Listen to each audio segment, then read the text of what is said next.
Hello, I'm Senator Sharif Street. I'm a candidate for Congress in the 3rd Congressional District, and I'm here to answer questions from organizations in Northwest Philadelphia. This question is from the Mount Airy Business Improvement District, and it is: what specific federal policies or programs would you support to help small businesses grow, hire locally, and remain viable in commercial corridors like ours? Look, there are a number of programs that I would support to help small businesses in our commercial corridors. One, this is something that I've worked on as a member of the state Senate, and making sure that we have resources for our communities is incredibly important. Small businesses account for 85% of new job creation. One of the challenges is access to capital. So I think we need to focus on making sure that there's adequate federal enforcement of the Community Reinvestment Act.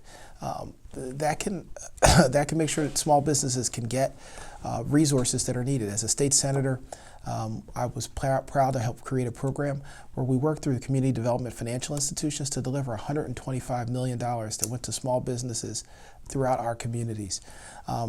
Additionally, I think we need to look at the 8A program. 8A program is a federal program designed to help small and diverse businesses do business with the federal government. The federal government procures all kinds of services, and we need to make sure businesses in our community can access those programs.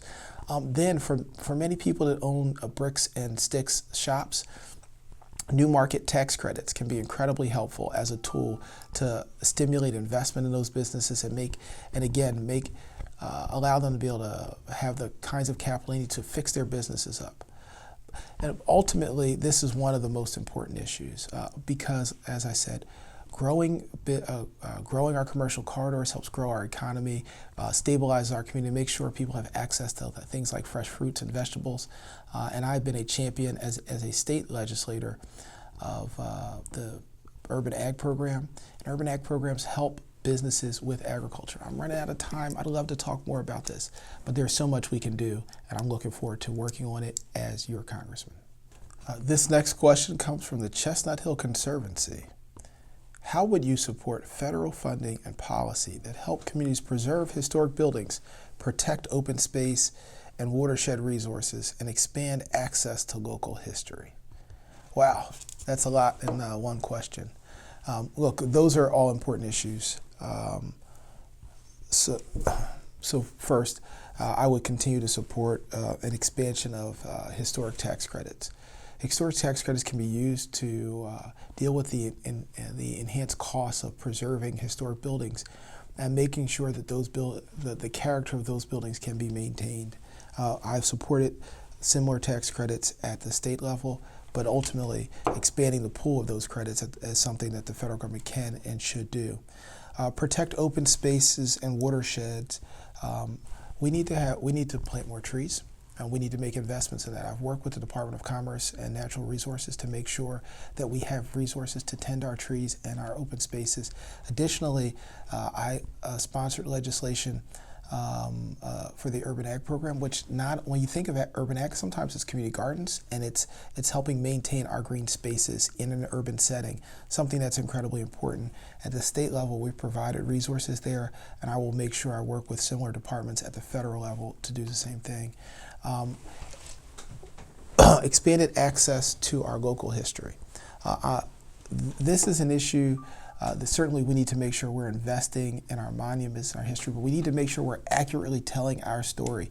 As you may have heard, I've sued Donald Trump quite a few times. Most recently, sued him to make sure that in the Constitution Center, we were able to preserve the monument to the 10 enslaved individuals. I was a part of an amicus brief. We sued Donald Trump when he wanted to sanitize and erase portions of American history that talked about slavery and the inclusion for African Americans. I fought him on this and won, and as a state senator, and I'll do it as a member of Congress. The next question comes from Face to Face Germantown. What laws do you think Congress can pass in the current political environment to increase housing supply for low-income renters? This is a topic in housing that used to be one that it was easy to get bipartisan support. Almost everything is now more challenging. This is an area I'm quite familiar with, having spent 18 years of my life as a lawyer who dealt with developing affordable housing and have worked on these issues in over 14 different states. But we're time limited, so I'm going to get to some of the tools. Low-income housing tax credits is the first tool that comes to mind. The federal government should dramatically expand the access to low-income housing tax credits, and they shouldn't expire in just 15 years. They should be expanded to last at least 30 years, and maybe even 40, so that that housing remains affordable for a longer period of time. And we should have resources where the government can re-up and expand it once those credits expire. That's been a challenge in many communities. There are ACC annual contribution units, which are usually funded through the Housing Authority, and we need to expand the number of units that are available that way. There are the Housing Choice Voucher programs. We need to expand access to Housing Choice Voucher subsidies, which allow people to live in communities across the city, and we need to do that. But there are some specific programs for specific communities we also need to focus on. We need to expand access for development of housing for domestic violence victims. There are too often domestic violence victims, when fleeing, one of the reasons they stay is there isn't adequate access to housing, and there can and should be housing choice vouchers and low-income housing tax credits focused on that population. And finally, we need to expand housing choice vouchers and access to low-income housing tax credits for veterans. This is an issue I'd love to talk about more. It's important, and I'm going to continue to work on it. The next question comes from the Friends of the Wissahickon. As flooding, extreme heat, and biodiversity loss intensify across Pennsylvania, what role should urban forests and watershed parks play in the federal climate strategy? What concrete steps would you take to increase federal investment in places like the Wissahickon Valley?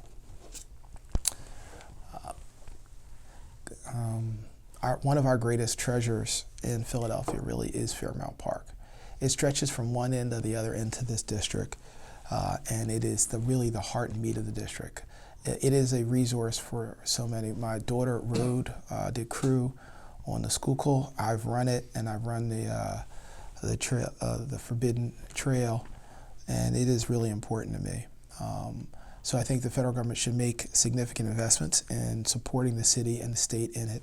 As a member of the state Senate, I've pushed the Department of Commerce and Natural Resources to expand its programs around protecting and tending trees and making sure that we protect the biodiversity of our trees, both in urban and rural areas. We need to make investments in clean water and protecting our clean water, in our watersheds.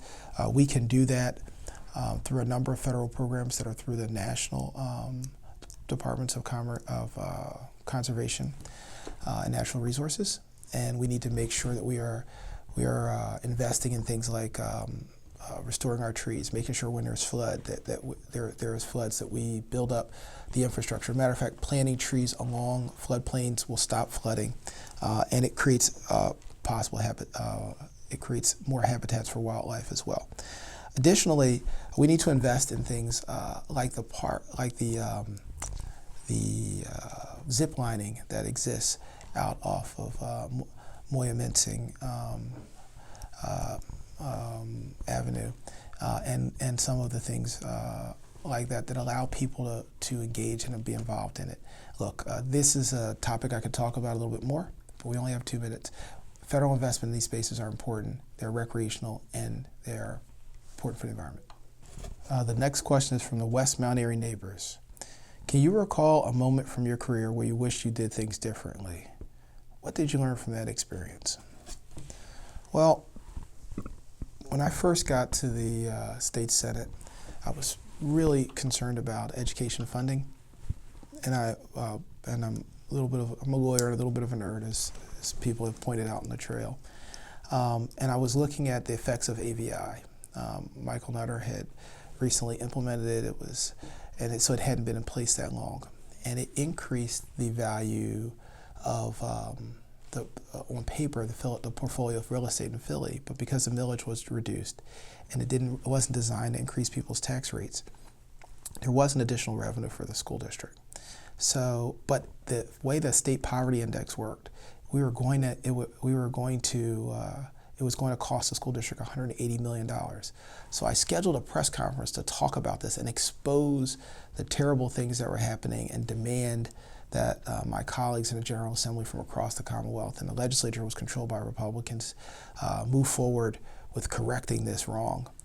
My colleagues, Senator Vincent Hughes and Tony Williams, got a hold of my idea for this press conference before the press release went out, and they told me, Sharif, if you really want to solve this issue, you got to cancel this press conference. We got to sit by, you got to pull your bill. And they said, you can introduce this as an amendment. We can get this as an amendment in the school code. If we do it this way, we'll save the school district $180 million. Now, you're not going to get a press hit. But the question is, are you really more concerned about helping kids or getting a press hit? Ultimately, I took their advice. We did reschedule it. Didn't have the press conference. We did save the school district, and it taught me something about getting things done. Getting things done required me to work with leadership, talk with folks on both sides, listen and build coalition. Because we did that, we were able to save the school district that money. And I learned it's not always about the press hit. It's about getting things done. That's what I've done. That's what I'll do. Throughout this process and this campaign, I've talked about my record. My record of not just talking about things, but delivering for the people of this district and the people of Pennsylvania. I've done that as a state senator. The Pennsylvania Healthcare Exchange, Pennsylvania's own Obamacare program. Healthcare Exchange is a place where gig workers get their health care. It's a place where small business owners are accessing health care. And other people, for whatever reason, may not otherwise have it. 486,000 people have health care through the Pennsylvania Healthcare Exchange, Pennsylvania's Obamacare program. I'm proud that my legislation, I was a prime sponsor of legislation to create that and did the work it took to get it through the House and the Senate and get it signed by a governor. At one point in time, gun violence was at an all-time high. I lost a loved one when we lost Lala, my wife and I, to gun violence. But we didn't just talk about it. I worked to secure $300 million in gun violence prevention money. And gun violence has gone from an all-time high to a 60-year low. I'm proud of that work. The Urban Ag Bill. I introduced the Urban Ag Bill and got it through, and now we've got support for community gardens and spaces that we all enjoy. And I will tell you that when Donald Trump tried to steal our elections, when he tried to take away drop boxes, when he attacked early voting, I sued him multiple times. I've sued him over a dozen times, and I beat him every time. We need people who can work to get things done and at the same time also know when it's time to fight. I've had experience doing that as a member of the state Senate, and I will do that as a member of Congress. I appreciate all the organizations that are out there. You deliver for your constituents, and as a member of Congress, I will deliver for you. I want to thank all the organizations that have submitted questions and participate in this process. Primary election day is May 19th, and we need everyone to participate and vote.